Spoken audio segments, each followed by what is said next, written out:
Hold up. Why do they doubt the kid? I'm about to prove them all wrong again.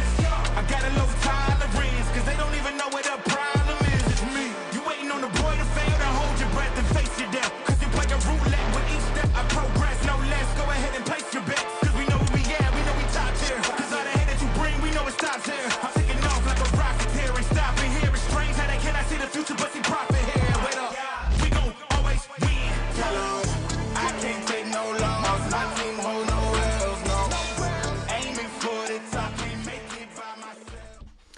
Welcome back. It's a Monday show, day 13, I think it is. If you put that bet in with your bookie, you're welcome. You're welcome. I told you take the over. I told you take 11 and a half days. You're welcome. If you want to let me wet my beak just a little bit, that'd be great. Go to brettbreaksthings.com, donate. That'd be amazing. That'd be amazing. Let me wet my beak a little bit. That's from a Robert De Niro movie. We're going to hear from Robert De Niro in just a little bit, actually. Scotty and the Jets found out what Bears fans already knew, that Justin Fields is not your franchise quarterback. That was ugly. That was ugly. Countdown to crash out is still on. We are counting down to Brett's crash out when the whole world gets to watch Brett's Bears play the Commanders tonight. That's going to be tonight. I hate it when we're on TV. I like it when we're quietly one of the worst teams in the NFL. Like no Monday nights, no Thursday nights.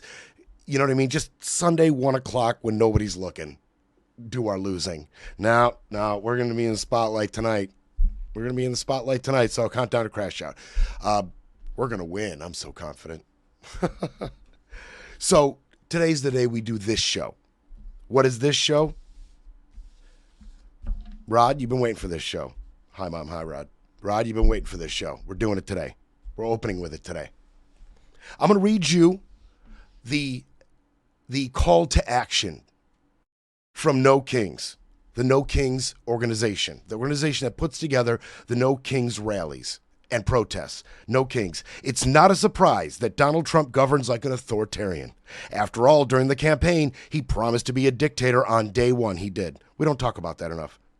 Now he's back in the White House. He's acted on that threat, attempting to seize control of the entire federal government and bend it to his demented will. Strong words. Back in June, millions of Americans, 5 million actually, millions of Americans hit the streets to protest Trump's radical regime and declare loudly with a unified voice that America has no kings. Trump is doubling down, sending the military into our cities, ordering ICE to snatch people off the streets, and having his lapdogs shut down the government. We won't stand for this, and the world needs to hear our message. That's why Americans from every corner of the map are preparing another massive No Kings protest on October 8th, because enough is enough. Harumph. What'd I say? I said 8th? It's 18th, October 18th. Thank you, Scotty. He's always there. He's there for me. October 18th. Okay, go to nokings.org for information, how you can take part in this amazing movement. I'm excited. The last one was a rousing success. And then he really, on his birthday, right? On his birthday. And by the way, they didn't have the No Kings rallies or protests in Washington that day. I feel like that was a strategic and wise move. It was everywhere else, but it wasn't in Washington. Wise move. Yeah, the last one on his birthday during that military parade that ushered in a whole new philosophy for American government and what to expect out of the executive office, out of the executive branch. It really ramped up after that parade, did it not? So the last one was a big success. We're looking for more people this time. No Kings are. I'm not a part of the organization. But we, Scotty and I, are looking for more people. So it stands. We are looking for more of you to come out this time. We're looking for more of you. No Kings promoted a 90-minute safety and training video on Thursday to help protest hosts, practice de-escalation for scenarios that might arise and schedule other protests and, just take part. Training video, that's pretty smart. Cover your butt a little bit. I like that. Why it matters? Well, you know why it matters. You know why they're doing this. But let's just say right now, I feel like the biggest combined threat from this administration right now is Trump using our National Guard and our military as a private army to enact retribution on blue states, blue cities, attack governors of blue states, mayors of blue cities, calling for J.B. Pritzker and Brandon Johnson to be arrested. I think that right there, we could talk about a lot of things. But I think right now, most pressing, considering when you tie in all the elements at play here, you tie in Trump's justification for bombing boats off the coast of Venezuela as war. It was an act of war against cartels. He's using a similar theme here when talking about this No Kings, and we'll get to that. So when you talk about his use of the military, his excuse for killing, how he could possibly apply just unitary, just Judge Dredd style, judge, jury, executioner style federal forces in Chicago, in Memphis. We've talked about it. Moving the National Guard from one state to another state, from a state that is complicit to this policy to a state that has said don't bring them here and is suing to have it blocked. That's pretty pressing. That right there is enough to have a No Kings Day rally across this whole country. 5 million people last time before he started moving the military around, before he tried to take away our First Amendment rights, before he ruined our trade relationship with every major trade partner in the world, before he weaponized the DOJ and the FBI and the FHFA, before. I mean, you know why this matters. It matters. So there were 1,800 protests on June 14th, okay? 5 million people. And there were very, very small, isolated numbers of violent clashes on that day. Considering how many people were involved, it was a rousing success. They are very, very, very interested, No Kings are, to not having any violence occur this time as well. None. No violence. That's their goal. That's their aim, because they know. Everybody knows the playbook here. We inundate your city with federal forces. We put federal forces right where the protests are. The ATF, the DEA, the CPB, ICE. We put these federal agencies in direct line with the protesters in hopes that somebody does something violent to a federal enforcement officer. And then all gloves are off. Insurrection Act in full effect. No blockades, no barriers. Straight to sixth gear if that happens. And No Kings, they understand that. They've put out a couple pressers. They've said a few things. They said No Kings' actions are peaceful and nonviolent in a world with increasing political tension and military presence. Hosts and safety leads are required to join or watch this training on creating a safety plan and practice de-escalation for any scenarios that may arise. They continue. Organizers across all 50 states aim to mobilize to defend democratic norms and reject authoritarianism, though it would not back down to chaos, corruption, and cruelty. And pointed in particular to Trump's immigration policies and the handling of the economy, along with his personal army. June was just the beginning. The next wave of protest is here. On October 18th, we gather in cities nationwide to reclaim democracy, reject fascism, and remind Trump that power belongs to the people. And that's not the only, No Kings aren't the only people doing this. You could check it out. Please check it out. There are other protests being organized as we speak. There was one on September 20th with over 200 separate protests called the Make Billionaires Pay protest, protesting the tax cut for the billionaires in the one big ugly ass bill. So No Kings isn't the only one doing it. Check them out. See what touches your heart. Or just take part in the No Kings. And so last time was 1,800 protests were scheduled. This time 2,000 protests are scheduled. Washington. That's big. We're going to get to that. Los Angeles, Boston, Chicago, Atlanta, New Orleans, Kansas City, Montana, as far north into Canada, as far south into Madrid, Mexico. There's a town called Madrid in Mexico. One scheduled there. And Syracuse.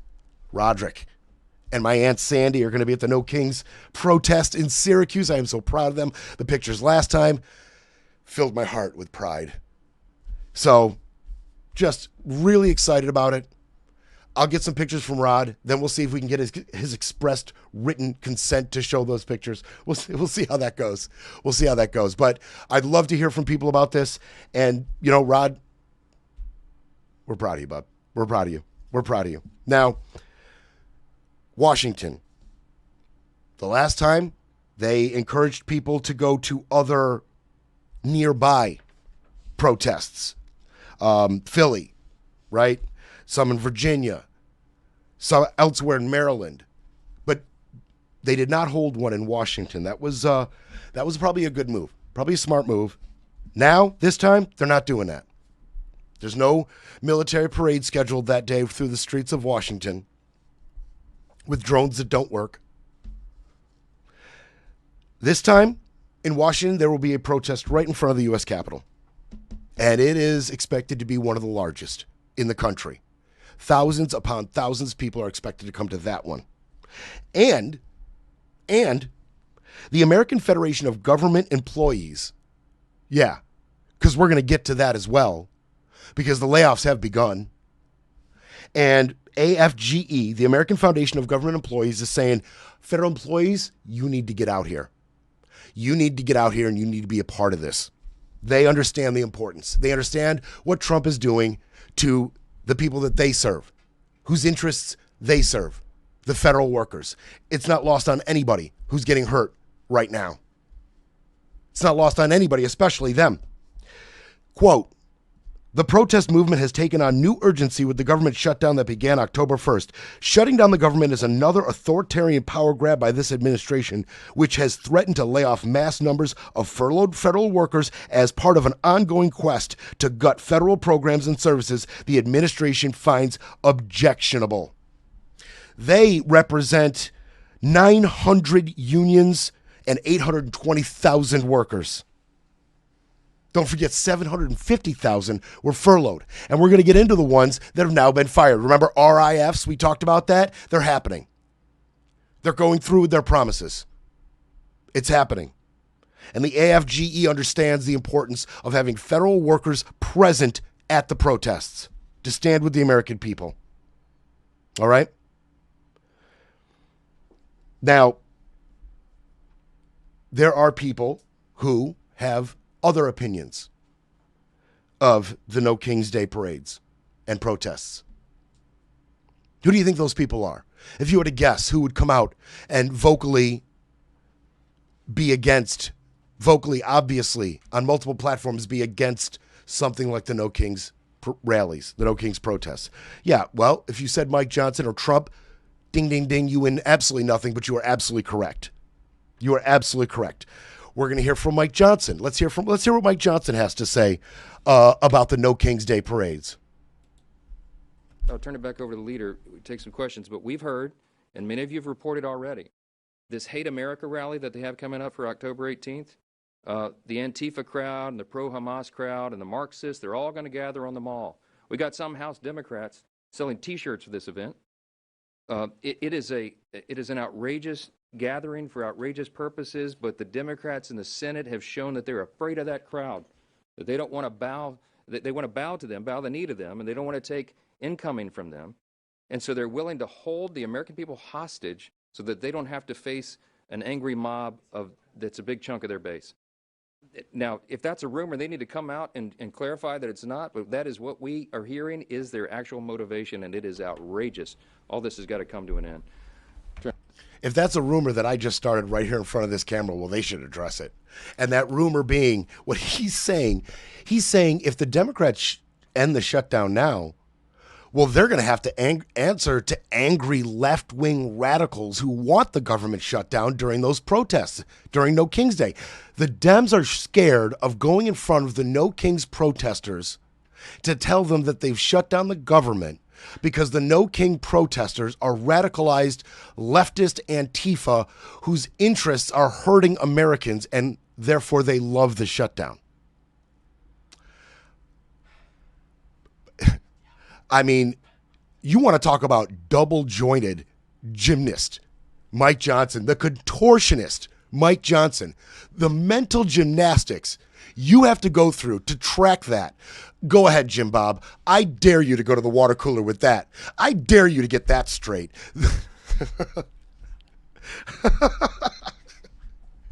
That's amazing. Mike Johnson, boy, Trump couldn't have done that himself. As a matter of fact, he doesn't do that himself. Other people tried to do what Johnson just did, and they did not nearly as impressive.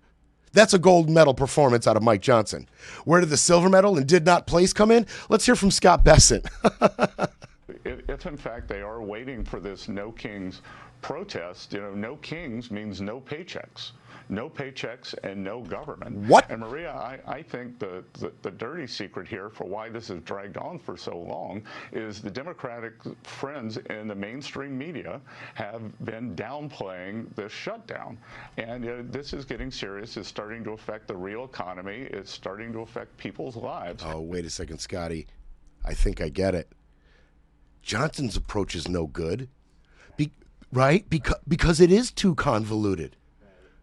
Although when we see what he's saying, we're like, oh, that's new, that's original, that was a triple half gainer, right? But in reality, what Bessent's doing is he's coming on here with a nice tight talking point, a nice tight little blurb. No kings means no paychecks. Jim Bob can go to the water cooler with that.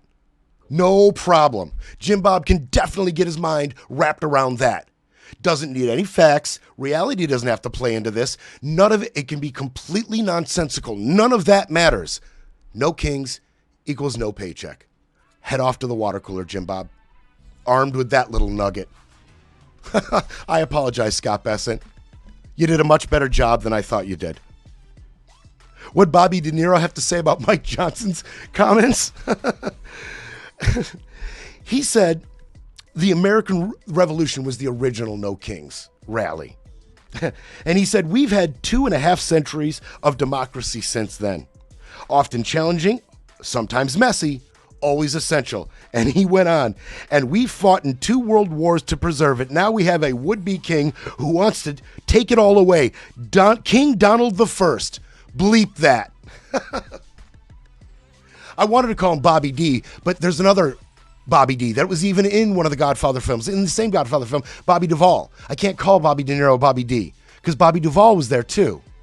Same era, same talent, so I can't call him Bobby D. But yeah, Mr. Robert De Niro pulled absolutely 0 punches with that. It's time for a quick break, then we break some more. You're listening to Brett Breaks Things.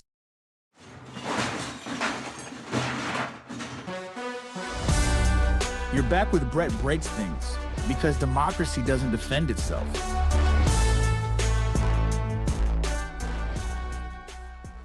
All right. So some Republicans are saying some things about this.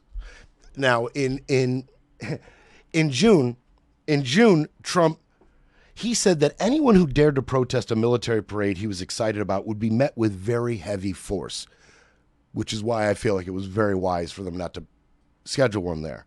He continued, Americans are allowed to protest, but only in ways he deems reasonable, because Trump is the arbiter of reasonable. He's the shining example of reasonable. So we should definitely leave it up to Trump to decide what's reasonable.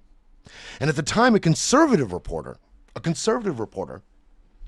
who said that anti-war protesters near the White House, do they still have their First Amendment rights? He asked Trump that. Do they still have their First Amendment rights? And he replied, yeah, well, I'm not so sure. Nice, Don. Nice. Tom Emmer said that the scheduled protest should be seen as a Hate America rally. They're all on the same talking point. It's the Hate America rally. They have their own talking points. We call it the No Kings rally. They call it the Hate America rally. That's the counter talking point that they have gone with.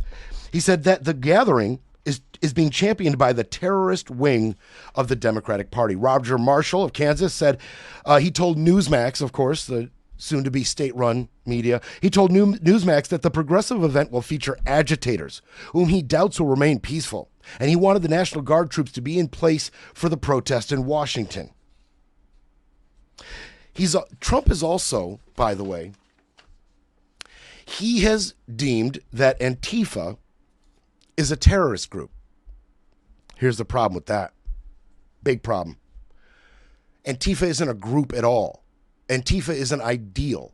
Antifa is something somebody identifies as. There is no, Antifa headquarters or administration building where you can go talk to the top echelon of the Antifa movement. That's not what it is. And Trump knows it. So if he declares Antifa as a terrorist organization and then allows for law enforcement or federal enforcement to treat anyone they deem Antifa as such, what does that look like? And who does that include? Kind of nebulous, right? It's kind of tough to discern. They can come up with any reason they want. How could they tie somebody to something that doesn't even exist? Or do they have to? You're Antifa. We have deemed it so. So we treated you as such, a terrorist organization.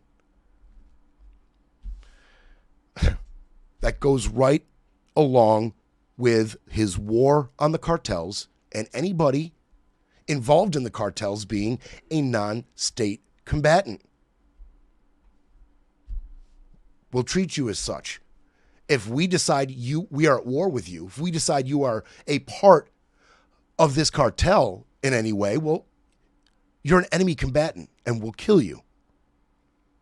If you're at a No Kings rally and this administration deems that these people right here are Antifa, what happens to them? Them being terrorists and all. It's pretty ironic, their talking points. One guy, I'm not going to get into everything he said. We just don't have time today. But one guy, this guy, Adam Swart, he's the CEO of Crowds on Demand. He organizes rallies and protests. Not everybody that organizes rallies and protests organize them for causes that you agree with.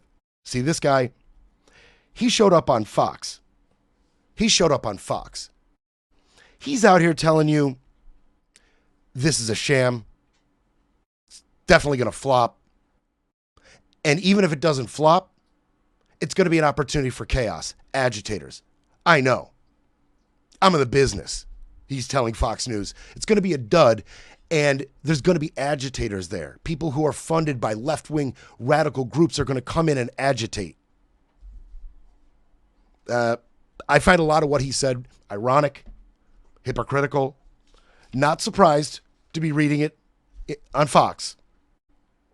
He did say, he said something so ironic you can cut it up and serve it. He said, I know how you'd structure a web of advocacy groups legally and how someone could mirror that illegally. I want to help my government figure out who's funding the division and shut it down. Who do you think is funding the division in this country? Funding division. How ironic. They want Democrats and Republicans blaming each other instead of asking who's profiting from this. Really? Well, if they, this mysterious, malignant they that you're talking about, if they want Republicans and Democrats blaming each other, well, I know at least one side's taking the bait. I'm Christine Ohm, the United States Secretary of Homeland Security. It is TSA's top priority to make sure that you have the most pleasant and efficient airport experience as possible while we keep you safe. However, Democrats in Congress refuse to fund the federal government, and because of this, many of our operations are impacted, and most of our TSA employees are working without pay.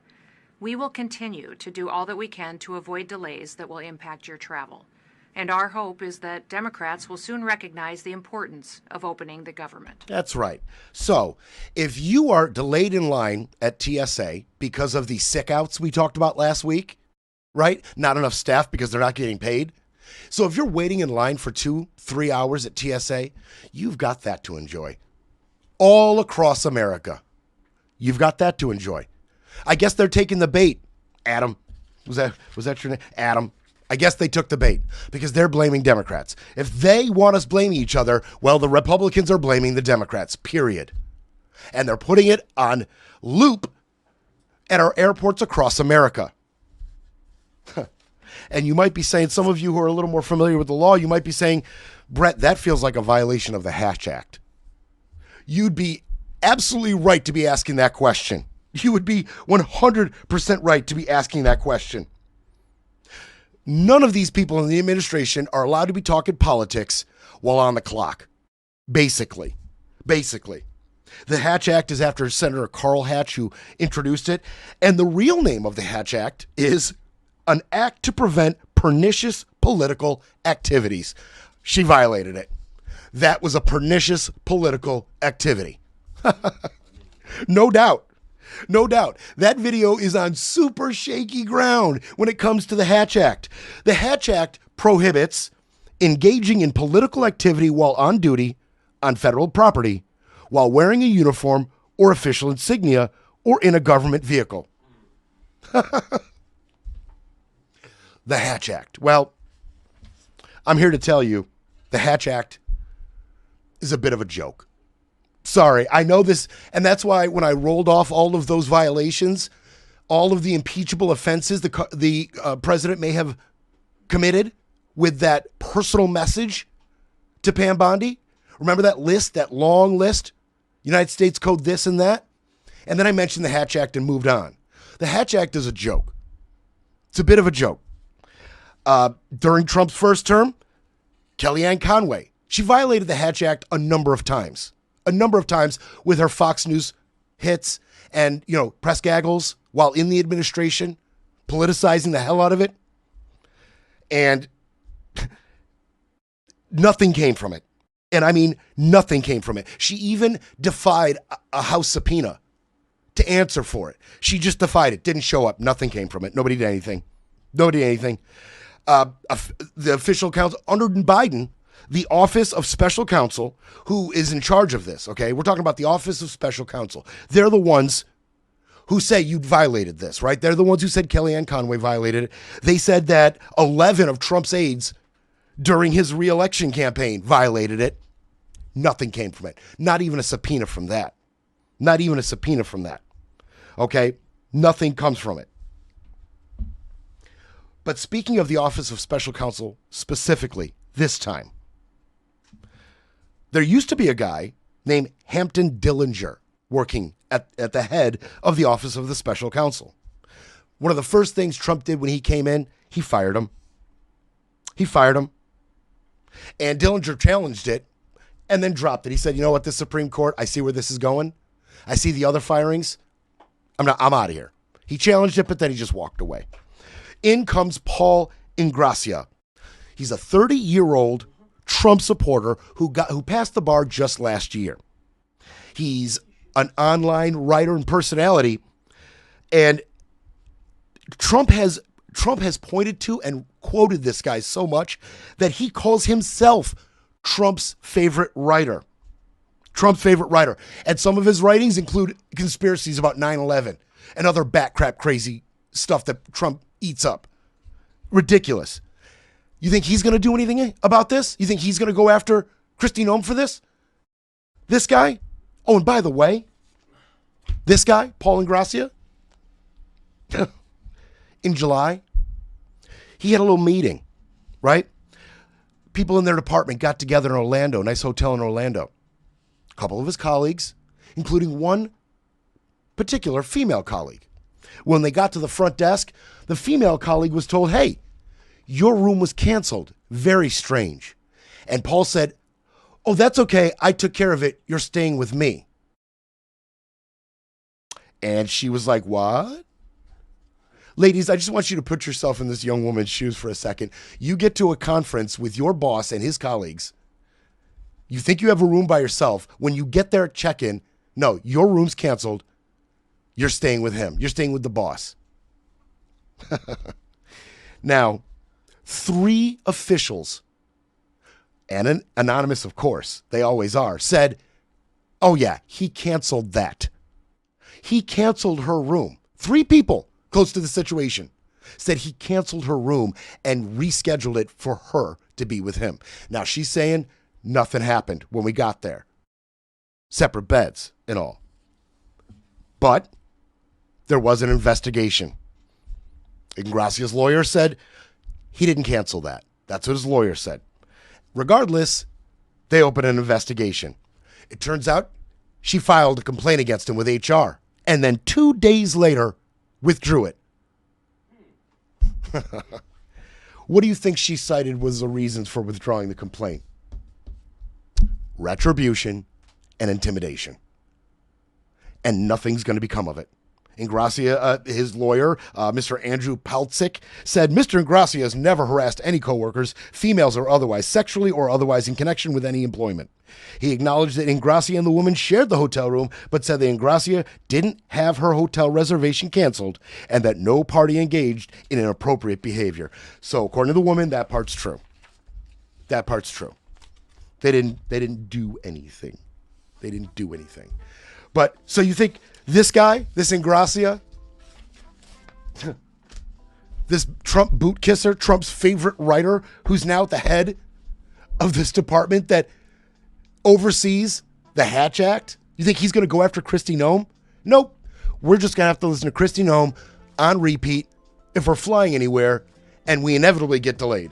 Standing there in TSA, a situation that is already unbearable becomes the ninth circle of hell. Can you imagine?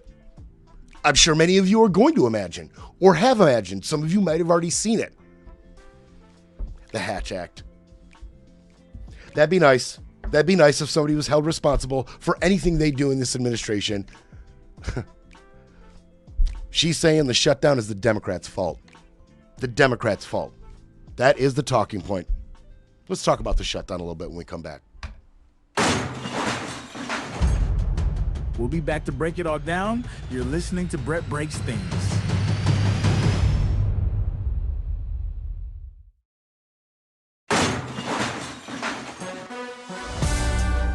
You're back with Brett Breaks Things, where the truth hits harder than the headlines.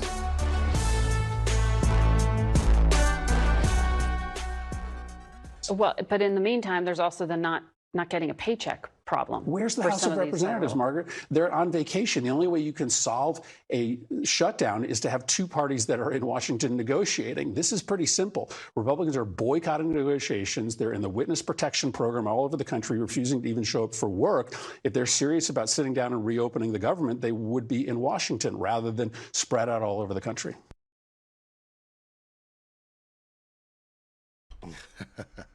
I was going to be late coming back. There we go. So that's Chris Murphy. Makes sense quite a bit. Where are the Republicans? Where are the Republicans? Well, I'll tell you right now, we've talked about where Mike Johnson is. We've talked about where Mike Johnson is. He's putting all the pressure on the Senate because he only passed the Republicans' version of the CR. And he can skirt any language to pay workers or military members when the government reopens immediately, to make it immediately active. He doesn't have to put any language in anything because they already passed the bill that they're going to go with. He's not going to bring the Democrats' version of the bill to the floor where they could put in some language for furloughed workers who, may not get paid back. They may not get paid back. That memo from Russ Vought said, hey, the way we understand the language in the law is that Congress is going to have to appropriate a payment package. It is not a self-executing law. They don't automatically just get paid back when the government reopens. Either language has to be put in one of the continuing resolutions to make sure people are paid back, or the Republicans in the House and the Senate are going to have to pass appropriations to pay them back. Sneaky. Sneaky. And I've already heard the talk about Trump wants to pay everybody. That's easy. That's the safe place for Trump to hide in. He can easily just say, I want everybody paid. House Republicans, Senate Republicans, pay them. And then Mike Johnson comes back and says, listen, we made all those cuts in the one big beautiful bill for a reason. We just can't do it. Spending's too high. Sorry, can't pay them. We know you want to, Mr. President. We'd love to do your bidding, but we just can't this time. We just can't. Oh, it's a possibility. It's definitely a possibility. Don't think for a second it's not. It's what they're cooking up. And here come the firings. The RIFs. I talked to you about that. Here they come. The RIFs, they have begun, said Russ Vought on Friday. And Trump said it'll be a lot and it will be Democrat-oriented. They started this thing and they are following through. It's time. I told you it was a countdown to that, not just a countdown to my crash out over the Bears loss, but a countdown to the firings happening. There were Republicans in the House and the Senate trying to get into the presidency here. Please don't do this. Please don't do this. We're already not winning that optics war that you engaged us in. People's premiums going double or leaving all, or the subsidies being taken away altogether. It's dawning on the American people who's doing this to them. We're losing the optics war. Please don't fire these people. Russ Vought has a plan. He does not care what House Republicans or Senate Republicans are asking him to do. Ever so nicely. Doesn't care. Layoffs have hit the Department of Health and Human Services, Energy, Homeland Security, Education, Treasury, Commerce, and Housing and Urban Development. Don't forget, the military, they're going to miss their first paychecks this week. This week coming up. I'm sorry, next week. They're going to miss their first paycheck, the military. Now, 1,100 workers at HHS across several divisions have been given their RIF, and they're saying everybody that was fired from Health and Human Services are people who either openly or secretly stood in the way of RFK Jr.'s agenda. Maha. If you weren't 100% on board with Maha in any way, shape, or form, or if we just suspect you for not being on board, you're gone. 1,100. 1,100. Left only are the sycophants. In Health and Human Services, the only people that are left are the opposite of guardrails, are the opposite of impediments to decisions by RFK that will hurt the American people. All that is left is sycophants. Awesome. That's great. That's great. You want to hear some more great news? The Education Department. This is real cute. This is the down and dirty. This is the dirty. The Department of Education fired everyone in the Office of Special Education and Rehabilitative Services. You heard me right. You heard me right. It's not clear how many people out of that department they have fired, but it looks like anybody under manager is gone. Anybody under management has been fired. Separately, all the employees under the college access program known as TRIO have been fired. Fired. What is TRIO? Everybody here fired. You may recognize some of this. I certainly did. Once I saw this list, I said, oh, I know what that is. I've heard of that. I know people that were benefited by that. So TRIO is a federal outreach and student services program in the United States designed to identify and provide services for individuals from disadvantaged backgrounds. It has 8 programs targeted to serve and assist low-income individuals, first-generation college students, and individuals with disabilities to progress through the academic pipeline from middle school, up to high school. Upward Bound. You've heard of that. That's big here in Florida. Upward Bound, Talent Search, Student Support Services, Educational Opportunity Centers, Veterans Upward Bound, training programs for federal TRIO programs, and Upward Bound Math and Science. You want to hear some people that were benefited by this? Angela Bassett, Donna Brazile, Viola Davis, Patrick Ewing, AC Green, Oprah Winfrey, Troy Polamalu. You know what I found funny about this list? Is that I have just created a tier of fame. Because I got a list. This list has about 30 names on it. The people who I didn't mention on this 30-name list, you didn't make the cut. You didn't breach the Brett tier of fame. There's A-listers, C-listers, A, B, C, and there's Brett Breaks Things listers. Patrick Ewing, you made the list. You can breathe. Viola Davis, you're safe. You made the list. The rest of you, try harder. I don't know what to tell you. You didn't make the cut. All right? I got no dog in this fight. All of you left off the list, try harder. Get your Q rating up. Get your Q rating up. Linda McMahon, she had said for months that her main goal is to safeguard students with disabilities and make sure they have access to educational resources. She even said in March, I would like to see even more funding go to the states for that. Sorry, Linda, they went the other way. I don't know how much pull you thought you had, but they went the other way on that. Breaking politics, breaking narratives, breaking news. But first, we need a coffee break.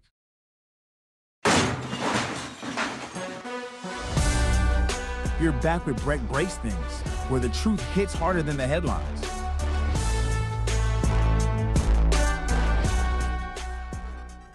You can walk right into Iran.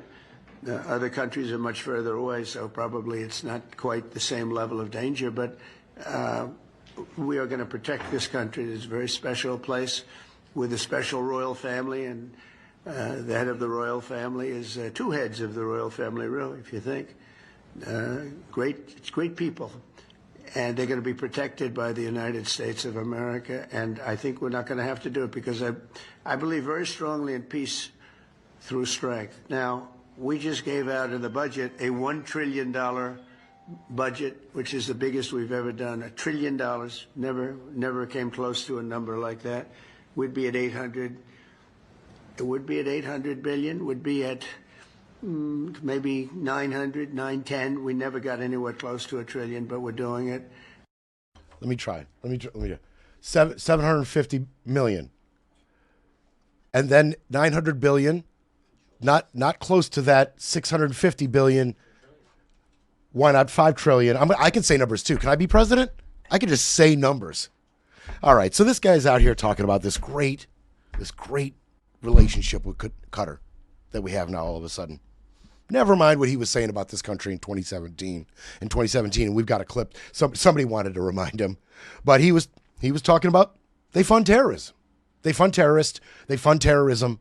He was echoing the MAGA talking points, the America First portion of the MAGA group. He was echoing their talking points. He knew, how to hit them in the feels. He knew what to say about Qatar at the time. Although everything's changed now. Everything's changed now.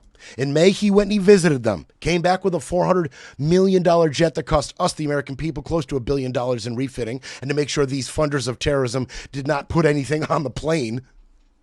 Yeah, it's all changed now. They promised billions of dollars in investment into American military, which they are coming through with. We're going to talk about it. But yeah, that's him talking about this great deal, this great relationship between us and Qatar.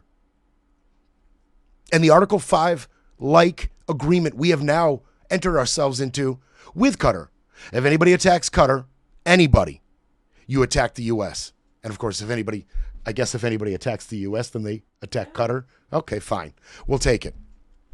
Yeah, this great Article 5 agreement, when Trump is out here threatening our existing actual Article 5 agreements in NATO, saying we may or may not abide by them. We may or may not honor those agreements with our greatest allies ever. But these guys over here, Qatar, you mess with Qatar, you mess with us. If anything draws us into an actual war, it will be this damn agreement. What happens when Iran decides to attack Qatar? Boom, we're at war, period. Okay, so we covered that agreement. But now it's gotten even worse. But here's the thing. I am here to take a subjective view of this. Okay? A lot of people are being panicans. About this. A lot of people's panties are super bunched about this. And I want to be honest about what's going on here. I'm going to bring you an honest look at this. Yes, Qatar will build an Air Force facility at Idaho's Mountain Home Air Base. In this facility, they will be hosting a bunch of F-15 jets that they bought from us for $12 billion. They'll house those jets there, and they'll train their pilots there. That is the truth, okay? It is not a Qatari air base. It is a Qatari air facility within our base. Okay? It is inside our base under U.S. jurisdiction. Period. Okay? Period.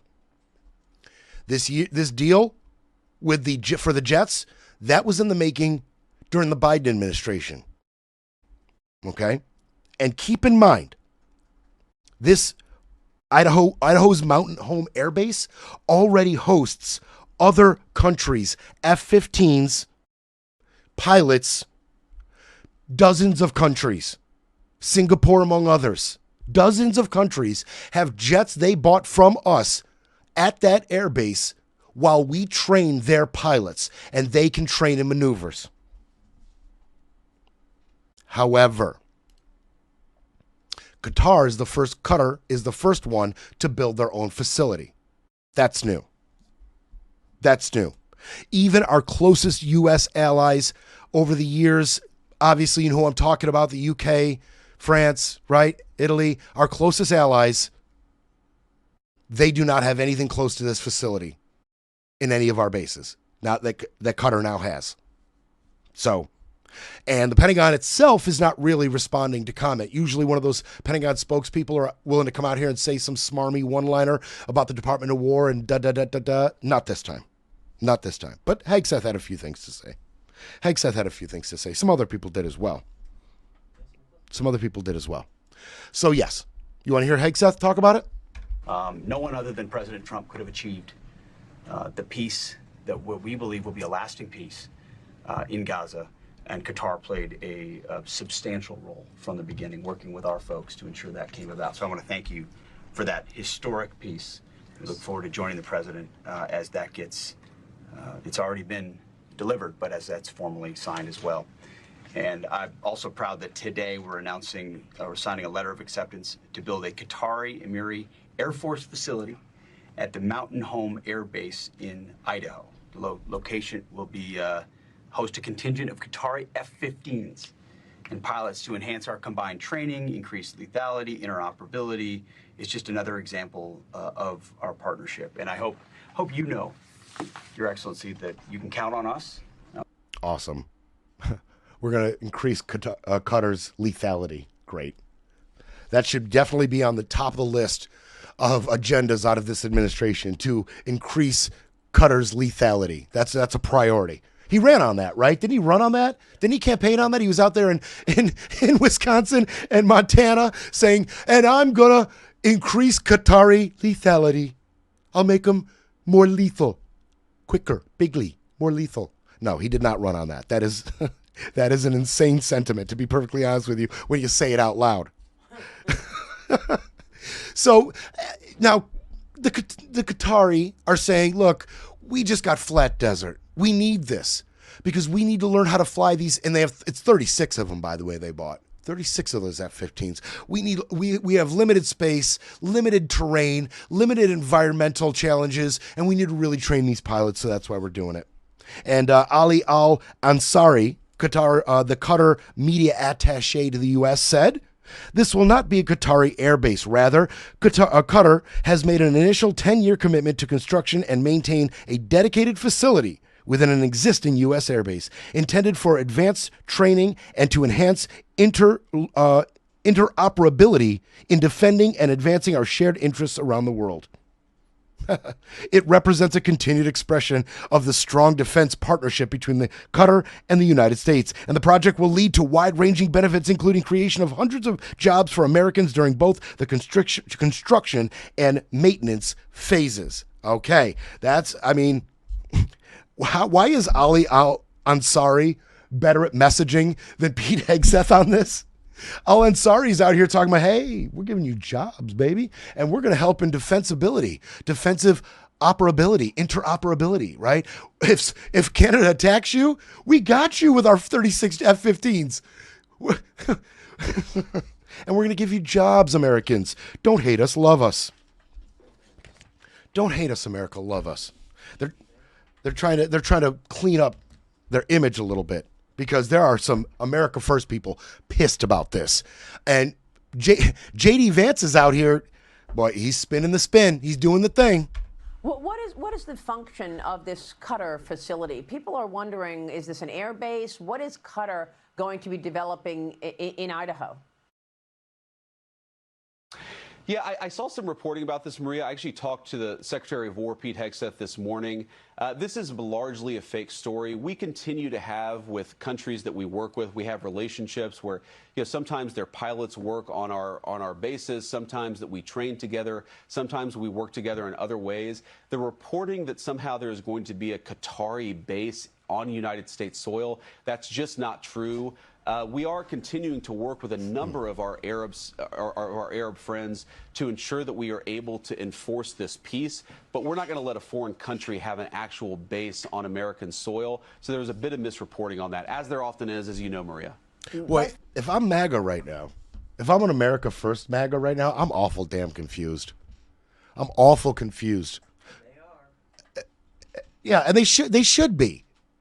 Your guys, your people, the biggest names and the biggest voices in your party for years have been telling you Qatar is terrorist funding.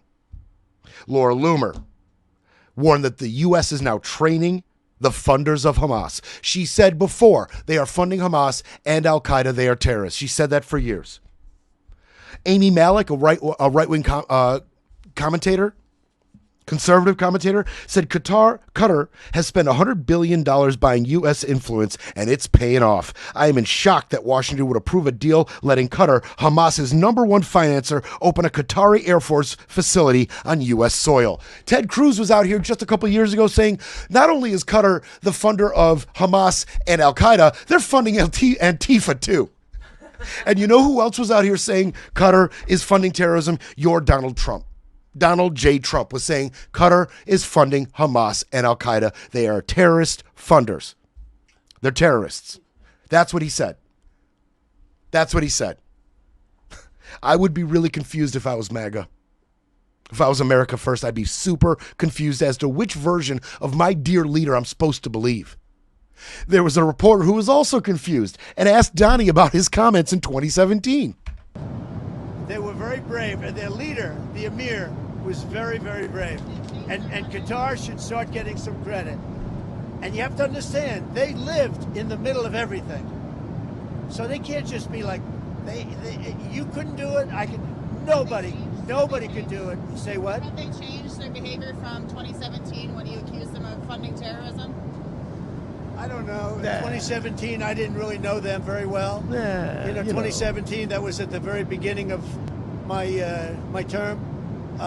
As I got to know them, I got to understand them, and I got to realize that they're in the middle of, they are right in the middle of everything. Right. Just know that if Don doesn't know you very well, he's willing to come out on cameras and call you funders of terrorism. He's super comfortable calling people he doesn't know that well terrorist funders.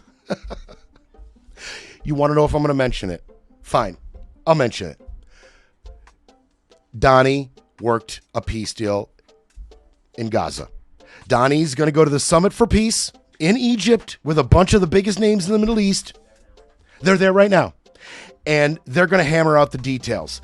I would be worried about who's going to be taking over and what's going to be happening with the hostages. It appears that all of the things I would have been worried about in this deal have been addressed. The hostages are being exchanged. Prisoners in Israel are being released. Hamas is not invited to this summit. A Palestinian authority, a temporary Palestinian authority is going to be taking over in Gaza right now. I have questions. I need to wait. I want to see reconstruction. That's a big one. Is everybody allowed to move back in? Right? That's a big one. And I got to know more about this Palestinian authority. I need more info. But yes, he did. He brokered peace. They'll try to repair the narrative. But Brett Breaks Things will be back tomorrow to break it all down.